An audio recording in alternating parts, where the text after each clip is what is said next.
Hey guys, Mr. Amari here with another ClickTeam Fusion tutorial. This will be a quick one today showing you how to use a sprite sheet to create your the walls for your maze for your top-down action game. So we already have our active object that's moving around with our 8-way movement. We've already coded in the scrolling. If you don't know how to do that, go back to my previous lesson that walks you through this. But for creating our level, so we can make some walls to make a maze and kind of like a playable area for us, what we're going to do is we're going to right click on our frame here. We're going to insert an object and we're going to insert a backdrop. Now this backdrop, we're not actually going to drop onto the play area itself. What we're going to do is we're going to bring it off into this gray area, and it's going to kind of be an object we're going to use to create other objects.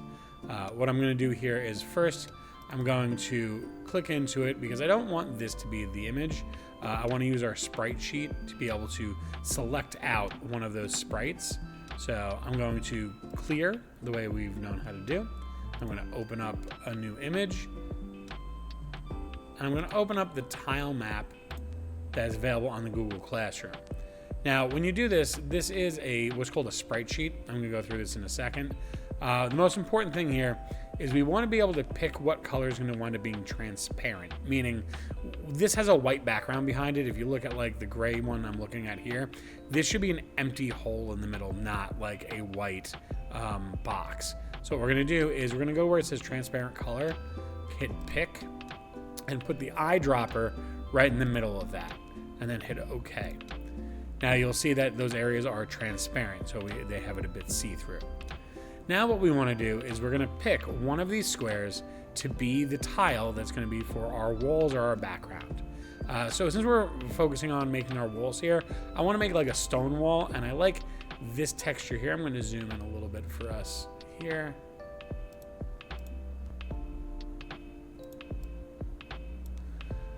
I like this one over here as the stone texture. So I'm going to go to my select tool right over here on the left side.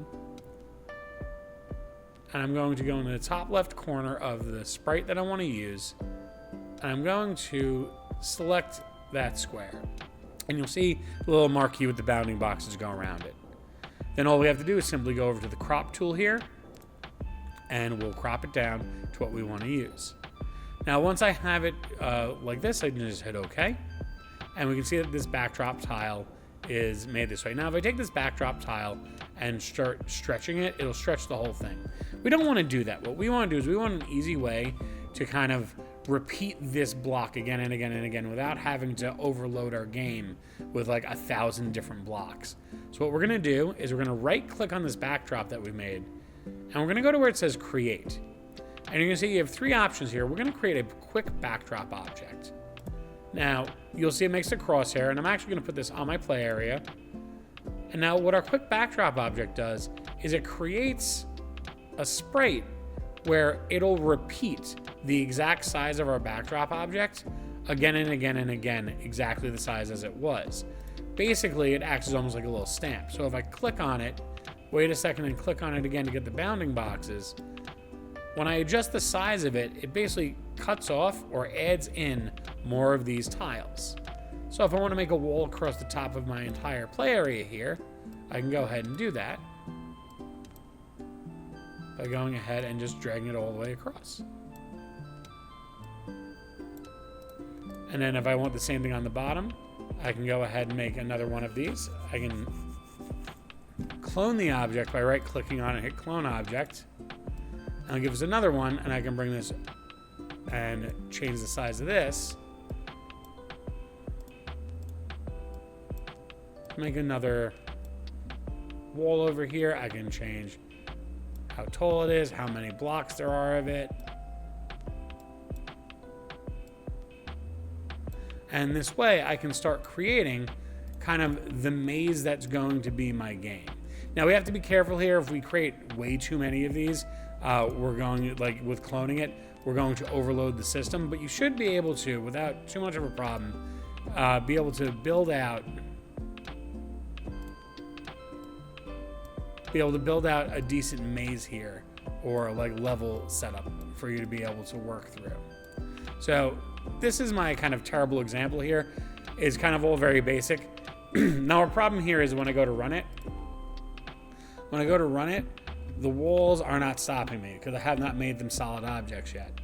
So what we have to do, like we did in our breakout game, is I have to go to each of these guys, go into the properties, into the runtime options, and change obstacle type to obstacle.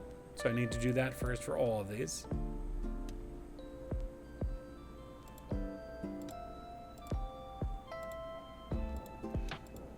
And you'll notice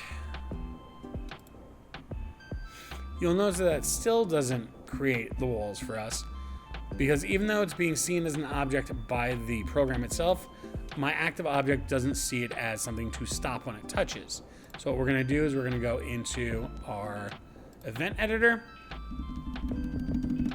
We're going to go into our event editor and we're going to create a new condition. And what we're going to do is we're going to go to our active object. We're going to say when it has a collision with a backdrop, because even though this is a quick backdrop, this is still considered a backdrop. And then we're going to go ahead into our active player. We're going to go into movement and we're going to tell it to stop. So that way, when I run it, now when I hit the walls, it stops me. And I can create a level that I can move around. So this is how we can start building out our level. What I want you guys to do is start figuring out, well, what do you want your level to be like? What do you want the map of your level to look like?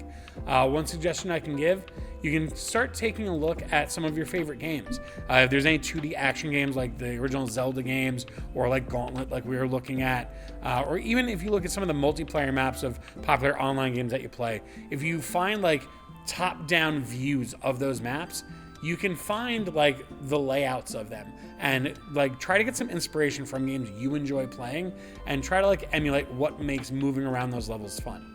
Now, obviously we haven't done anything like putting in our enemies or putting in our treasures yet. We're going to do that in a later lesson. For now though, it's all about just building out the maze or level itself for our top-down action game. I hope this is helpful, guys. Thank you for joining me, and I'll see you guys in the next video.